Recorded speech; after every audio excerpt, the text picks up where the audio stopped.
Hello बच्चों, आपका अपने YouTube channel SS coaching centre बाईस में सर में स्वागत है। आज हम आपके लिए लाए हैं गणित कक्षा 10 त्रिभुज एनसीईआरटी की बुक से त्रिभुज की समरूपता।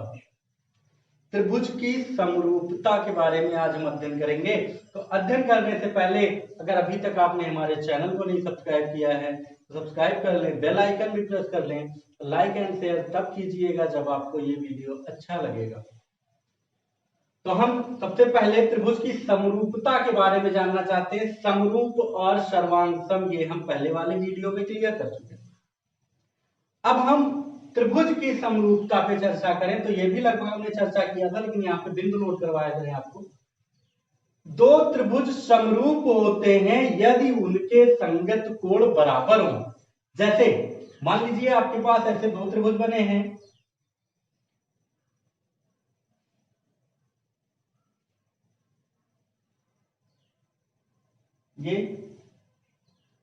ये एंगल है 40 अंश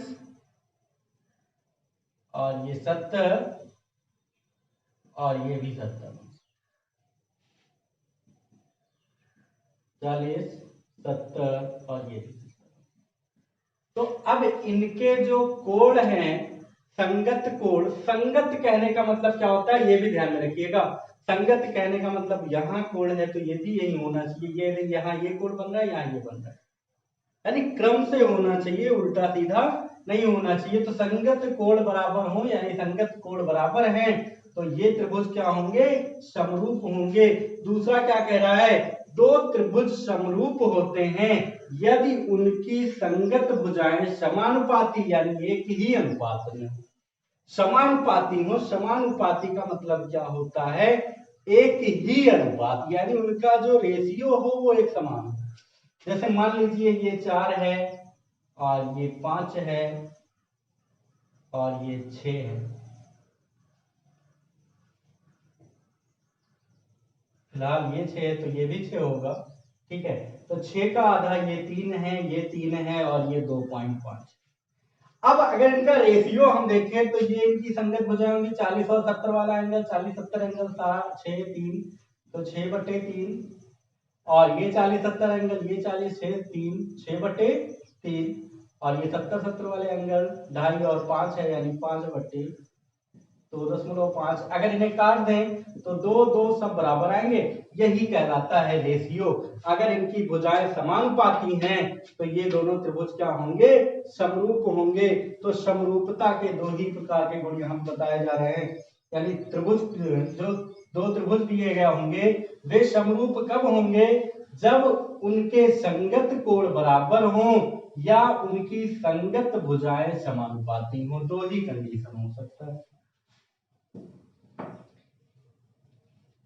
अब अगर दो त्रिभुज के संगत कोण बराबर हों तो वे समान कोणिक त्रिभुज कहलाते हैं। जैसे भी दो बराबर कोण वाले त्रिभुज बताए गए तो वो कौन सा त्रिभुज कहलाएगा, समान कोणिक। कहने का मतलब समान में बराबर, कोणिक में कोण, यानी जिस त्रिभुज के दो त्रिभुज के कोण बराबर हों वे समान कोणिक त्रिभुज कहलाते हैं। एक प्रसिद्ध यूनानी गणितज्ञ थेल्स ने दो समान कोणिक त्रिभुजों से संबंधित एक महत्वपूर्ण तथ्य प्रतिपादित किया जो नीचे दिया गया है। दो समान कोणिक त्रिभुजों में उनकी संगत भुजाओं का अनुपात सदैव समान रहता है, यानी वही चीज जो अभी हम रेशियो बता रहे थे वे सदैव समान रहते हैं। अब यहाँ पे थेल्स ने एक प्रमेय विकसित किया जिसे आजकल हम थेल्स के प्रमेय से नाम जानते हैं। तो उस प्रमेय का मतलब क्या है, उस प्रमेय में है क्या, जैसे कहने का मतलब मान लीजिए आपके पास ऐसे कोई एंगल बना हुआ है,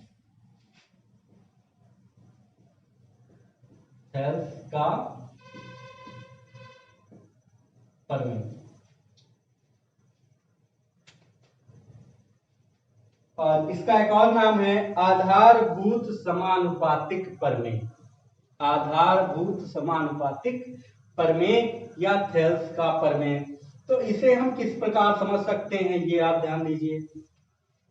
जैसे मान लीजिए ये आपके पास दो रेखाएं खींची गई हैं, या मान लीजिए कोई एक कोण दिया गया है, इसका नाम है ABC, ठीक है।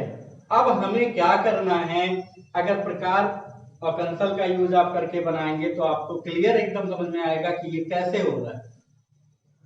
तो आप प्रकार और पेंसिल में कोई त्रिज्या भर लीजिए और ऐसे चाप लगाते चले जाए, बराबर दूरी का चाप लगाएं। ठीक है, ये 1 2 3 4 5 चाप लगा दिए। अब इसे हम मान लें PQRST, ऐसे कोई नाम दे दें। अब क्या करना है, ये दूरी हमेशा बराबर होगा, ये जो है BP PQ QR RS ST, क्योंकि हमने क्या लगाया है, चाप लगाया है। त्रिज्या लेके, कोई भी त्रिज्या लेके आप चाप लगाएंगे, ये दूरी सदैव बराबर होगी। अब आपको क्या करना है, इसके अंतिम वाले सिरे या कहीं से भी ऐसे मिला दें। ठीक है, कहीं भी मिला दो, इस लास्ट वाले सिरे को कहीं भी लाके मिला दो। अब एक काम करना है आपको, इस रेखा के समांतर कहीं भी जो है हमें एक रेखा खींच देनी है। इस रेखा यानी इसको हम नाम दे दें, ABC था, मान लीजिए D है, तो TD के समांतर एक रेखा हम R या Q कहीं भी खींच दें, R पे खींच दें।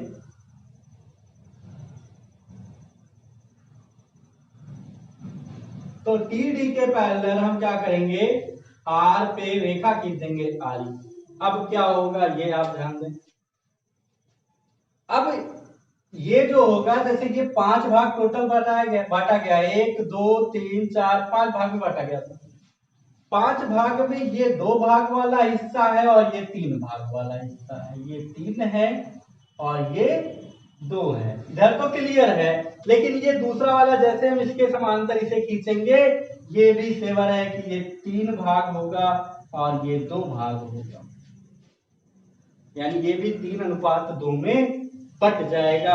यही है थेल्स का प्रमेय।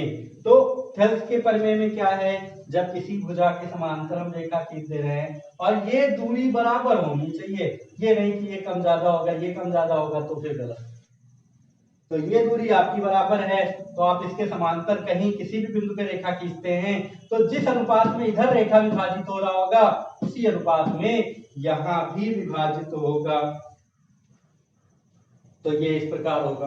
यही है थेल्स का प्रमेय। कोई डाउट नहीं होना चाहिए, एक बार हम फिर से क्लियर करवा दें। आपके पास कोई एक एंगल दिया गया है, अब उस एंगल में से किसी एक किरण पर आप 5 जो है चाप लगा देंगे, 4 5 6 जितना मन के उतना लगाओ। ठीक है, समान त्रिज्या की, यानी ये दूरी हमेशा बराबर हो, तो इसलिए क्या करेंगे, एक समान त्रिज्या ले लेंगे, प्रकार में थोड़ी दूरी भर लेंगे और चाप लगाते चले जाएंगे। तो समान त्रिज्या के ऐसे चाप लगा देंगे, लास्ट वाले सिरे से इसके कहीं भी किसी भी बिंदु से मिला दो। ठीक है, मिला देंगे। अब इस ये मिलाएंगे तो एक रेखा प्राप्त होगी, तो इसके समांतर हम किसी भी बिंदु पे अगर समांतर रेखा खींचते, चाहे एस पे, आर पे, क्यू पे, पी पे या कहीं भी खींचते, चारों में से, तो चारों पे अगर हम कहीं भी रेखा खींच दे रहे हैं, तो जो समांतर रेखा होगा, तो यहाँ पे जो समांतर रेखा खींचेंगे तो ये तो क्लियर हो जाएगा नहीं, ये कितने कितने हिस्से में बट रहा है, यहाँ क्लियर हो रहा है ना कितने हिस्से में बटेगा, क्योंकि टोटल 5 हिस्सा है, 1 2 तीसरे हिस्से में समांतर खींचा गया है, तो इधर वाला 3 हो गया, फिर क्या हिस्सा बचा, 2 हिस्सा बचा, तो 3:2। तो ये वाला भी जो होगा 3:2 ही होगा, ये निश्चित है कि ये भी 3:2 होगा। और यही प्रमेय में हमें समझा रहा है कि इधर वाला जो हिस्सा आएगा, जो रेशियो आएगा, वही रेशियो यहाँ भी होगा, है ना। तो अब हम प्रमेय पे चलेंगे, प्रमेय 6.1। तो देखते हैं प्रमेय क्या है। प्रमेय 6.1, यदि किसी त्रिभुज की एक भुजा के समांतर अन्य 2 भुजाओं को भिन्न भिन्न बिंदुओं पर प्रतिच्छेद करने के लिए एक रेखा खींची जाए, तो ये अन्य 2 भुजाएं एक ही अनुपात में विभाजित हो जाती है। यानी एक त्रिभुज की एक भुजा, यानी मान लीजिए कोई भी भुजा है, चाहे BC है या AB है या AC है, के समांतर, तो यहाँ पे हमने BC के समांतर एक रेखा क्या खींचा, EF। तो समांतर रेखा खींची जाए तो ये अन्य दो भुजाएं एक ही अनुपात में विभाजित हो जाती हैं। तो जैसे BC के समांतर हमने रेखा खींचा, तो अन्य दो भुजाएं BC के अतिरिक्त अन्य दो भुजाएं क्या है, AB और AC। तो जो ये रेशियो होगा ये समान होगा। अब भी जो हमने बताया थेल्स का प्रमेय सेम उसी पर आधारित हो रहा है ना। अगर दो भुजाएं समानुपाती हैं तो ये जो अनुपात होगा, सॉरी, दो भुजाएं अगर समांतर हैं तो ये जो अनुपात होगा ये समानुपाती होगा। और यही यहाँ पे सिद्ध करना है। तो कैसे सिद्ध करेंगे, हमने लिखा है, दिया है त्रिभुज ABC में, त्रिभुज ABC में BC और EF पैरेलल है। दूसरा हमने क्या लिखा, जो हमें सिद्ध करना है, क्या सिद्ध करना है कि इनका रेशियो है बराबर, यानी AE बटा EB बराबर AF बटे FC। तो वही हमें सिद्ध करना है। अब हम रचना पे चलते हैं। हमें यहाँ पे कुछ रचनाएं करनी होंगी। क्या रचना करना है, C से E को मिला देना है और B से F को मिला देना है। ये क्यों मिला देना है, हम इस पे चर्चा एक बार कर लेंगे। भाई मिला देना है, लेकिन क्यों, जब तुम्हें पता नहीं होगा स्टार्ट में क्यों मिलाना है, कहां से मिला पाओगे। तो यहाँ पे हमें इसलिए मिलाना है क्योंकि हम एक प्रमेय पढ़े थे कक्षा 9 में, अगर दो रेखाएं समांतर हैं तो इनके बीच बने त्रिभुज का क्षेत्रफल क्या होता है, बराबर होता है। जैसे ये मान लीजिए ABC है और ये D है, तो ABC और ABD का एरिया क्या होगा, बराबर होगा अगर ये AB और CD पैरेलल हो जाए। दो समांतर रेखाओं के बीच बना त्रिभुज ABC और ABD, तो दो समांतर रेखाओं और एक ही आधार पर बना त्रिभुज है, इसलिए इनका क्षेत्रफल बराबर होगा। इसलिए हम E से C को मिलाएंगे, B से F को मिलाएंगे। क्लियर हुआ। अब दूसरा स्टेप क्या है, एक और रचना यहां पे करना है। क्या, E से AF पर लंब डालना है और F से AE पर लंब डालना है। अब इन्हें कुछ नाम देना होगा हमें, तो P इको Q, तो हम लिखेंगे क्या, TE तथा BF को मिलाया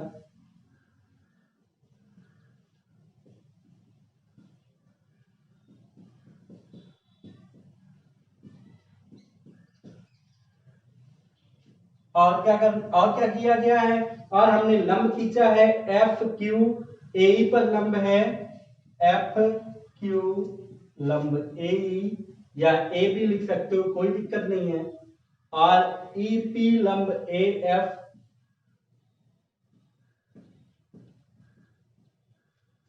अब हम आ जाए उत्पत्ति पे।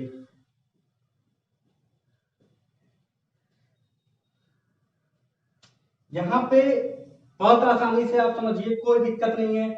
आपके पास यहाँ पे त्रिभुज बन रहा है, क्या बन रहा है, AEF, एक त्रिभुज बन रहा है ना। तो त्रिभुज AEF का क्षेत्रफल, त्रिभुज का क्षेत्रफल हमने आपको बताया है क्या, 1/2 गुणे आधार गुणे ऊंचाई।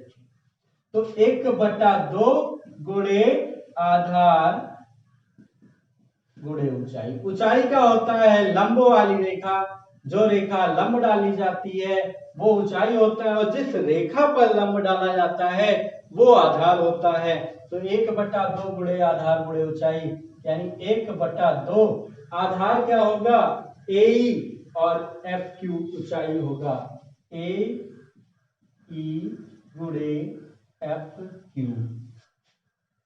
ठीक है, AE ये आधार हो गया और FQ ऊंचाई हो गई।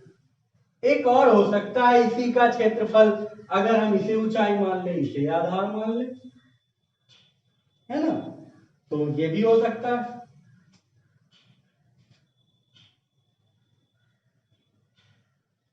AEF का क्षेत्रफल अगर दोबारा हम निकालना चाहें तो क्या हो सकता है, 1/2 गुणे AF आधार हो गया, EP ऊंचाई हो गई।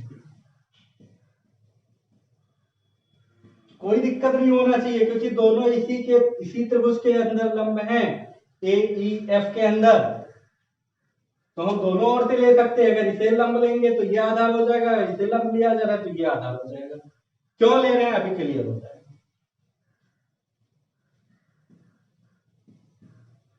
ट्यूशन मानते चलो। अब देखिए, अगर हम त्रिभुज बी ई एफ का क्षेत्रफल निकालना चाहें तो क्या होगा? बी ई एफ का क्षेत्रफल, तो अब बी ई एफ का क्षेत्रफल कितना होगा? तो अब हमें क्या करना है, अब बी ई एफ पे ध्यान देंगे कि यहाँ पे आधार ऊंचाई कितना है, तो 1/2 अगर हम ई बी को आधार मान लें तो ऊंचाई कितना होगा, है ना। तो ईबी वाली रेखा ये बढ़ाई गई ना, यहां से लंब डाला गया तो ये ऊंचाई हो जाएगा एफ क्यू। किस प्रकार होगा ये समझ लो। यहाँ पे जैसे मान लीजिए आपके पास कोई त्रिभुज ऐसे बना हुआ है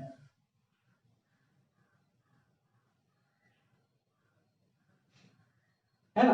अब यहां से इस पे लंब डालना है और क्रॉस कर दो।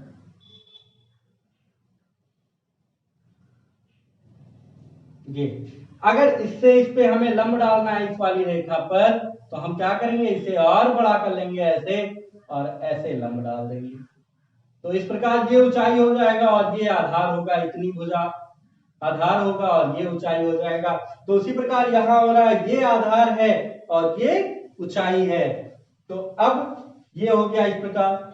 अब दूसरा हम क्या करेंगे, सी ई एफ का क्षेत्रफल निकाल लेंगे।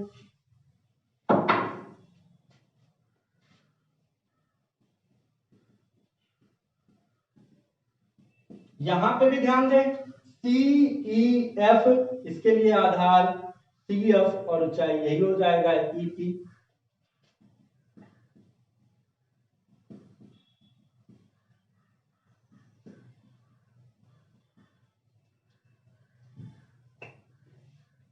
अब यहाँ पे हमने समीकरण क्यों माना है, थोड़ा सा छोटा करने के लिए, नहीं तो हमें लिखना पड़ता।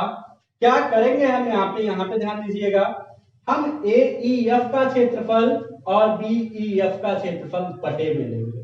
अब ए ई एफ का कौन वाला क्षेत्रफल 2 है, तो ए ई एफ वाला वो क्षेत्रफल लेंगे जिसमें एफ क्यू आ रहा हो, क्योंकि बी ई एफ में बीईएफ वाले क्षेत्रफल में एफ क्यू आ रहा है, यानी इस वाले क्षेत्रफल में एफ क्यू लंबा आ रहा है। तो हम जो पहले वाले त्रिभुज का क्षेत्रफल एईएफ का लेंगे उसमें भी एफ क्यू आ रहा होगा, वही लेंगे, यानी समीकरण 1 वाला लेंगे। ये दूसरे वाले के साथ सीईएफ में जब हमें लेना होगा तो सीईएफ में लंब क्या है, ईपी।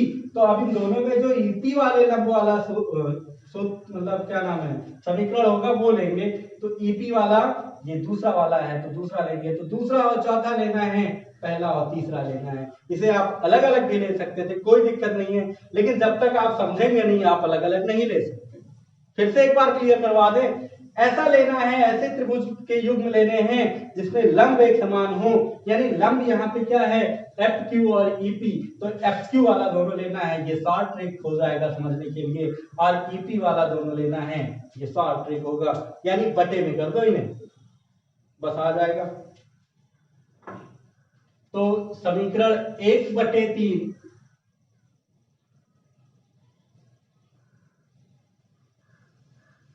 या 1 को 3 से भाग करने पर या 1/3 करने पर, है ना,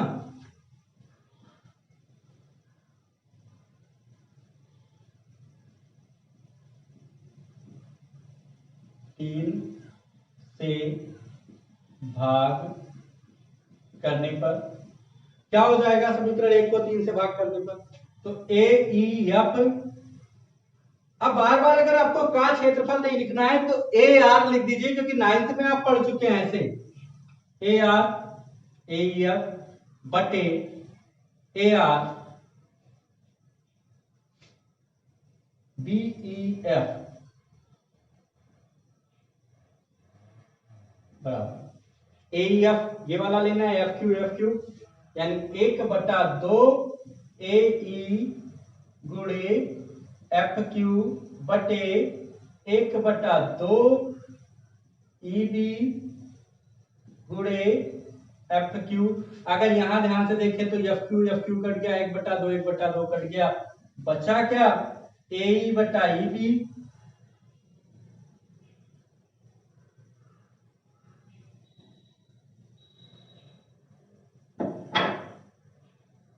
एरिया ए ई एफ बटे एरिया बी ई एफ बराबर ए ई बटे ई बी। क्वेश्चन 5 मान लो ए ई बटे ई बी आपको मिल गया है, दूसरा वाला पाना है, दूसरा वाला 2 और 4 के पास जाएंगे। समीकरण 2/4 यानी 2 में 4 का भाग कर देता, ये 2 है। एरिया ए ई एफ बटे एरिया सी ई एफ बराबर ए एफ 1/2 गुणे ए एफ गुणे ई पी बटे 1/2 गुणे एफ सी या सी एफ गुणे ई पी। एफ सी लिखे या सी एफ लिखे कोई दिक्कत नहीं। अब आपको क्या करना है, यहां पे भी ऐसे कट रहा है, काट दो। ए एफ बटे सी एफ कितना हो गया ना, इसे क्या करेंगे समीकरण 6, या फिर यहां समीकरण 6 ना मानो, यहां पे डायरेक्ट ऐसे चेंज कर दो। एरिया ए ई एफ बटे एरिया सी ई एफ को बी ई एफ लिख सकते हैं, कैसे?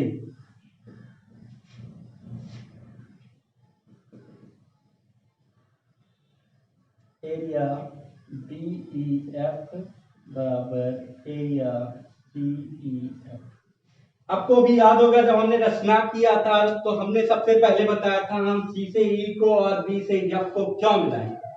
उसका कारण यही था कि ये दो समांतर रेखाएं हैं और समांतर रेखाओं के बीच बने त्रिभुज के क्षेत्रफल बराबर होते हैं। तो दोनों समांतर रेखा है सी एफ और बी सी, तो बी ई एफ और बी सी एफ ये दोनों त्रिभुज के क्षेत्रफल बराबर होंगे। अगर 9th में आपने पढ़ा होगा तो मुझे नहीं लगता आपको कोई समस्या होगी। तो यहाँ पे दोनों का एरिया क्या है, बराबर है। अब आप यहाँ पे और इससे तुलना कर लें, समीकरण 5 और ये हो गया समीकरण 6। अब 5 और 6 की तुलना कर दें तो ये पक्ष बराबर है बायां पक्ष, तो ये दायां पक्ष भी बराबर होगा।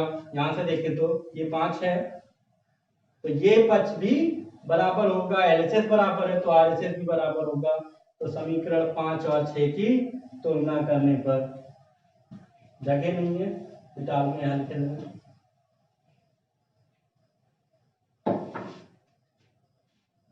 समीकरण 5 तथा 6 की तुलना करने पर जब हम तुलना करेंगे तो एलएचएस बराबर है तो आरएचएस भी बराबर होगा, यानी ए बटे ई बी बराबर ए एफ बटे सी एफ। तो इस प्रकार आपका ये सिद्ध हो गया। एक बार हम फिर से रिवीजन करवा दे रहे हैं। प्रमेय क्या था, आधा खैर हमने निकाल दिया, प्रमेय बुक से लिख लीजिएगा। तो यहाँ पे प्रमेय क्या था, प्रमेय ये है कि किसी भी त्रिभुज में किसी एक भुजा के समांतर खींची गई रेखा तो अन्य दो भुजाओं को, जैसे एक भुजा के समांतर खींचे गए तो अन्य दो भुजाएं बची, क्योंकि त्रिभुज में 3 भुजाएं होती है, अन्य दो भुजाओं को भिन्न भिन्न बिंदुओं पर प्रतिच्छेद करती हैं। तो वो जहां प्रतिच्छेद करती हैं वे इन्हें समान अनुपात में बांटती हैं, यही प्रमेय है। तो अब इसे सिद्ध कैसे करेंगे, हम एक बार फिर से आपको रिवाइज करवा दे रहे हैं। तो यहाँ पे सिद्ध करने के लिए क्या करेंगे, इस रेखा इस शीर्ष से इसे मिला देंगे और इससे इसे मिला देंगे, यहाँ पे इससे लंब खींच देंगे और इससे भी लंब खींच देंगे। ठीक है, अब क्या करना है, अब यहाँ पे आपको 4 त्रिभुज के क्षेत्रफल निकालने। कौन कौन से, ए ई एफ के 2 क्षेत्रफल निकालने, क्योंकि यहाँ पे अगर ए ई आधार है तो ये एफ क्यू ऊंचाई है, और अगर ए एफ आधार है तो ई पी ऊंचाई है, तो इसलिए यहाँ पे ए ई एफ का हम 2 बार क्षेत्रफल निकालेंगे, 1/2 गुणे आधार गुणे ऊंचाई। फिर बी ई एफ का क्षेत्रफल निकालेंगे, फिर सी ई एफ का क्षेत्रफल निकालेंगे, चारों का क्षेत्रफल निकल आएगा। अब यहाँ पे 2 समीकरण में हमें मतलब आपस में भाग करना है। कैसे भाग करना है, कौन से समीकरण से किसे भाग करेंगे, तो यहाँ पे आप केवल इस लंब पे फोकस करिएगा कि जिसमें एफ क्यू आ रहा होगा वो हमें लेना है। तो एफ क्यू पहले और तीसरे में आ रहा है तो 1 को 3 से भाग करने पर, और ई पी लंब दूसरे में आ रहा है, चौथे में आ रहा है, दूसरे को चौथे से भाग करने पर। तो इस प्रकार क्या होगा, दोनों का क्षेत्रफल क्षेत्रफल वाला सूत्र लगाएंगे, मतलब बटे करेंगे, तो ए ई बटा ई बी आएगा, और यहाँ ए एफ बटे सी एफ आएगा। और चूंकि बी ई एफ और सी ई एफ का क्षेत्रफल बराबर होगा, क्योंकि दोनों भुजाएं समांतर है, तो इनके बीच बने त्रिभुज के क्षेत्रफल भी बराबर होंगे। तो इस प्रकार आप ये सॉल्व कर सकते हैं, और इस पे आधारित सवाल भी सॉल्व कर सकते हैं। ध्यान से इसे सॉल्व कीजिएगा, क्योंकि इसी पे सॉल्व करने के लिए आपको क्वेश्चन भी मिल सकते हैं, किसे किस प्रकार हल करेंगे, या सीधा सीधा प्रमेय भी आपको परीक्षा में मिल सकता है। तो ये बहुत इंपॉर्टेंट है। अगला प्रमेय क्या दिया है, अगला प्रमेय इसी का अपोजिट दिया है। क्या, यदि एक रेखा किसी त्रिभुज की 2 भुजाओं को एक ही अनुपात में विभाजित करे तो वह तीसरी भुजा के समांतर होती है। तो फिलहाल इसे नोट कर लें।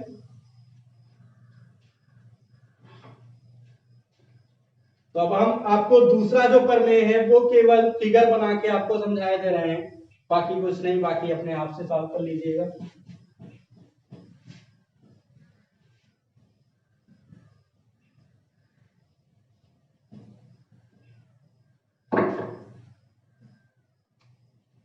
दूसरे वाले में ये क्या कह रहा है, कह रहा है जैसे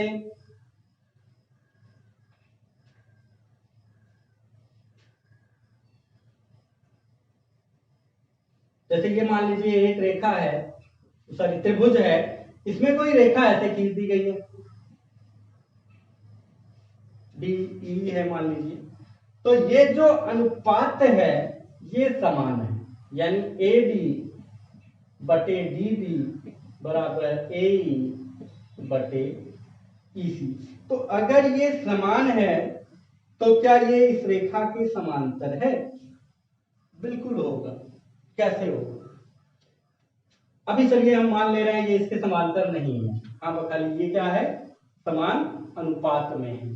तो अगर हम दूसरी एक रेखा इसके समांतर खींच दें, इसके समांतर खींच दें, मान लीजिए ये ई डैश है, हमने इसके समांतर खींच दिया कि बीसी के समांतर डी ई डैश है, तो अब क्या होगा, ए डी बटे डी बी बराबर ए ई डैश बटे ई डैश सी। अगर ये एक पक्ष बराबर है तो ये दूसरा पक्ष भी बराबर होगा। तो जब बराबर होगा तो इससे क्या सिद्ध हो रहा है, ई और ई डैश संपाती होंगे। संपाती कहने का मतलब एक ही बिंदु पर, है ना, तो ये दोनों क्या होंगे, संपाती होंगे, और इस प्रकार आप इसे सिद्ध कर सकते हैं, है ना। फिर से एक बार समझ लीजिए, इसे डी रेखा इसके समांतर नहीं है, वो क्वेश्चन में ये नहीं कह रहा है, कह रहा है समांतर होते हैं, ये हमें सिद्ध करना है। तो ये तो दिखा रहा है कि इनके अनुपात समान होंगे, यानी ए डी बटे डी बी बराबर ए ई बटे ई सी, ये हमने लिख दिया पहला समीकरण। दूसरा, हमने एक समांतर रेखा बीसी के समांतर माना, एक समांतर रेखा डी ई डैश खींचा, तो डी ई डैश खींचेंगे तो क्या होगा, ए डी बटे डी बी बराबर ए ई डैश बटे ई डैश सी। तो ये समान अनुपात में होंगे, क्योंकि प्रमेय से जानते हैं अगर रेखा समांतर है तो ये जो अनुपात होगा ये बराबर होगा। तो अगर हम दोनों समीकरण की तुलना करें तो अगर LHS बराबर है तो RHS भी बराबर होगा। तो क्या सिद्ध हो रहा है कि AE और AE डैश बराबर होगा, यानी E और E डैश संपाती होंगे। तो ये सिद्ध हो रहा है कि ये रेखा क्या होगा, समांतर होगा। तो यही इतना है, उसके बाद आगे एक्सरसाइज मिलेगा, तो हम नेक्स्ट वीडियो में एक्सरसाइज के साथ मिलेंगे। फिलहाल आप सवाल लगाने का प्रयास कीजिएगा, हो सकता है लगा ले जाए, और उससे पहले यहाँ पे एग्जाम्पल दिए गए हैं तो एग्जाम्पल लगाइएगा। अगर तीनों एग्जाम्पल में से कोई भी एग्जाम्पल नहीं लग रहा है कमेंट बॉक्स में बताइएगा, हम एग्जाम्पल भी सॉल्व करवा देंगे। पूरे वीडियो को अच्छे से देखिएगा, कहीं कोई समस्या होगी कमेंट बॉक्स में जरूर बताइएगा, और अगर अच्छा लगेगा तो लाइक शेयर जरूर कीजिएगा। और अभी तक अगर आपने हमारे चैनल को नहीं सब्सक्राइब किया होगा सब्सक्राइब कर लेंगे, बेल आइकन को भी प्रेस कर लेंगे, जिससे हमारे द्वारा डाले गए वीडियो का नोटिफिकेशन आपको मिल सके। अगले वीडियो तक के लिए जय हिंद।